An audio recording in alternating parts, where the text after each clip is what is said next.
I'm Lisa. I'm Holly. I'm Benjamin. I'm Juliet. And I'm Craig. And we've chose Kodak. Our diagnosis of Kodak shows that we have a lack of innovation, they were too comfortable in their own skin, and they were too good rested in their already well-known brand name. Their poor choice of new products, refusal to listen to new ideas, and no forward thinking to take account of changing trends and customer wants. Management were blind to what was going on, thought they knew it all, and were playing it safe. They thought that their prescriptive strategy would see them through. Knowledge, technology and innovation are key to any strategy. Another diagnosis was that they invested in failing products. As the digital downfall happened, they tried to pick themselves back up by selling editing software and inkjet printers to the customers, and no one wanted these products. Kodak were making their company a lot more complicated than what customers wanted. They also underestimated their competitors. They put all their eggs in one basket, focusing only on their own digital cameras that was their profit maker previously. And it was exciting when it was introduced, but they failed to realise it wasn't enough, and Fujifilm were more innovative and reactive to the changing market, such as mobile cameras. This led to a new plan for Fujifilm and a 12.6 billion business, whereas Kodak's was only worth 220 million. And another one is Kodak failed to react to the changing market, so while consumers were demanding more and wanting more because competitors were providing more substitute products, means Kodak didn't actually refuse to rely on the kind of brand loyalty too much, and they didn't change their product. They were just, because their brand name was so strong, consumers would just keep on coming back to them, but because competitors were providing them with different kind of technological advances, they failed to obviously innovate and move on. We also found that Kodak did not add value for their customers and their products.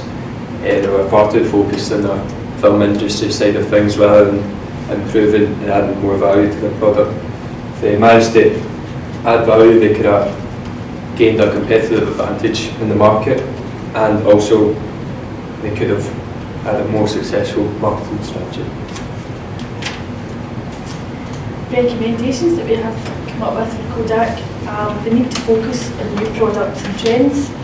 This means that they can't predict the future, so they'll have to restructure their management to allow them to accept change and implement it quickly. They'll have to increase their research and development into the changing markets and trends to allow them to gain competitive advantage. And they also have to evaluate their resources internally and externally to make sure that they have the necessary resources to keep ahead of the competition. We could use a SWOT analysis to enable them to evaluate their internal and their external resources.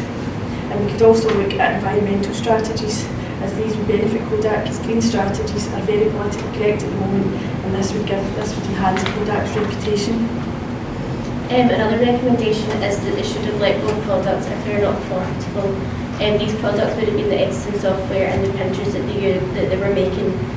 Kodak should have used a product life cycle for the printers and editing software, and seen that these products were failing and stopped investing in them, and put money into products that customers would have wanted by doing more market research.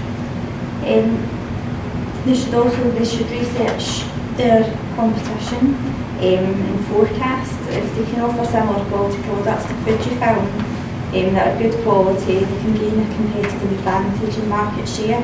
They need to introduce new products beyond cameras, like medical imaging and graphic design software.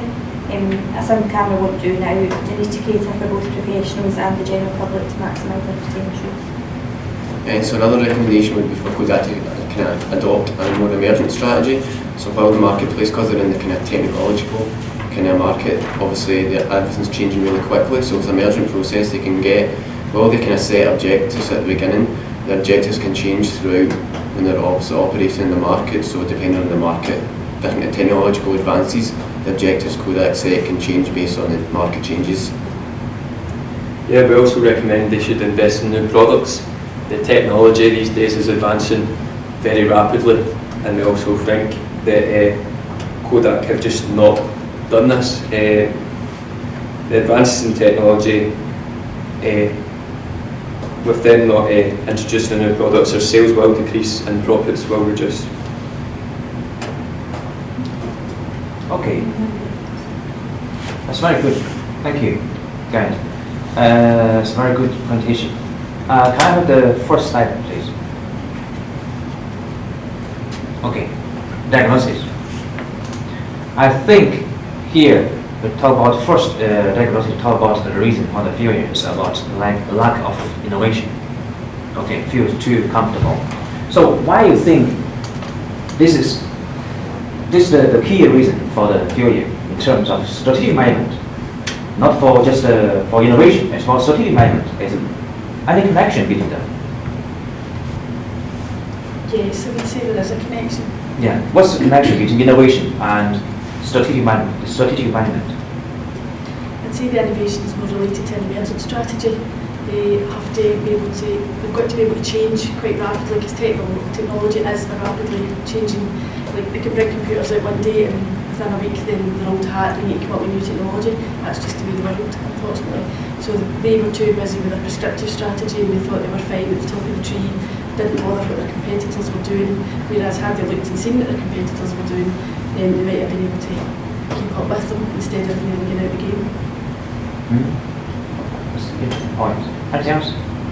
I think customers want new and exciting products. They want the best thing available to them, and if they're not going to keep advancing their products, they're going to stop buying them. Yeah, and they were too comfortable. Like they just kept on like doing like the digital cameras and like staying in like the kind of photography line. When like different like their competitors like Fujifilm like went into like the healthcare field, so, like they went into different fields. So Kodak could have looked into that as well. Okay. Can I have some examples for the second point? Because company invested in the feeding products. Any examples? Yeah, they did an editing software and printers, and then they did the printers. Their strategy was sell the printer for a bit more and the ink for a lot less, which is what other companies did, like the opposite. Like they said, sold the printer for less and the ink for more. And this proved to be unsuccessful because people buy printers based on the price and the features and not because of like the price of the ink. Like they wouldn't think of that when they were buying the printers. And the editing software was proved to be not successful as well, and they just didn't make money out of the products. Why do you think that's a strategic failure? Not just innovation, not just product development failure, a failed case for NPD. What's the connection between the failed product linked to strategic failure? It's probably down to the market life cycle as well. They didn't forecast when it got to the top and they've matured, so they didn't think we need to invest in it a bit more, come up with new technology. So it was just purely their strategy it was down to. They thought, oh, just stay where we are. And they weren't emergent enough, and like their failing products, like what I said before, like they should have gone into different fields rather than just like the photography. I just think it was down to bad management. They thought they knew it all, they thought they were correct, they weren't listening to any of their employees, they were coming up with the extra ideas. It was a given competitive advantage. Good point. Okay. About competitors. I think that's the point you made. So what's the connection between competitors about the failure? Well, obviously, to make money, you need to be ahead of your competitors. You want maximum market share. So their competitors were much more innovative. They were doing much more than they were. They were sticking to the kind of one thing. Their competitors were branching out into different areas. And they were looking at what people were wanting in the future rather than what they did want in the past. So people weren't willing to pay for something that was out of touch now. Okay. To react to the changing market, I think it's very important for the company to adapt. Give me some examples for the company failed to react to the market change. So companies like Samsung and Fujifilm are moving more digitally. So then with their cameras with Samsung, you get social media integration.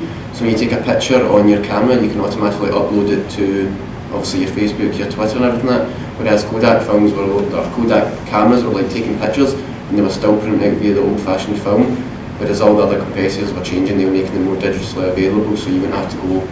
So like every day you can see your photos, you can share them instantly, whereas Kodak was more like you only got one copy of your photo and everybody has to come and see it, obviously, to see the photo as well. So obviously when competitors are making those changes, consumers in the market see that for a similar price they can get all these new features, whereas and then Kodak obviously then changed their current cameras to take into consideration all these changes. So while Kodak were staying the same and remaining in their brand name, other consumers were going towards like Samsung because they were finding all these new technological advances. That's a good point. Very interesting. Very interesting. Can you give me some more details or detailed explanation about why you think to give customer the values, add value for the customer is important for the company in terms of strategic mindset? Why you think customer values are very important? Obviously, because without your customers, you don't have a business. So if a company is making something that the customer doesn't actually want or need, they're not going to buy it. So the business isn't going to be profitable or successful. Whereas the business can analyse the external environment and sees, oh, the customers want that, then they can adapt to their product the way customers come in towards their product rather than competitors. So I just think that obviously if customers aren't listening to the Kodak or any other, not even just Kodak, any other business will fail to be successful or profitable. Kind of the next step, okay. About recommendations. For this part, I think to talk about new product and innovation. I think probably you put a lot of efforts on the product or new product innovation and so on, new product development. So why do you think this is quite relevant for the company, quite important for the company to follow in the future? New product and innovation. Why do you think these are important for the company to follow? Innovation is important for any company so that you can keep your company moving forward. Obviously Kodak haven't done that in the past. They should learn from their mistakes instead of keep repeating them. Okay. Thanks, Lars. Just really reiterate what Julie said. If they don't have innovation, they're just going to fall behind again. Whereas if they can look to invest in products and their innovation, they can get ahead of their competitors rather than just matching them. But they need, obviously, it needs heavy investment and it needs a lot of forecasting and listening to customers. You could maybe undertake a Porter's 5 forces analysis to examine all the forces that influence Kodak and see what ones they can improve and what ones that they're doing okay. Yeah, okay.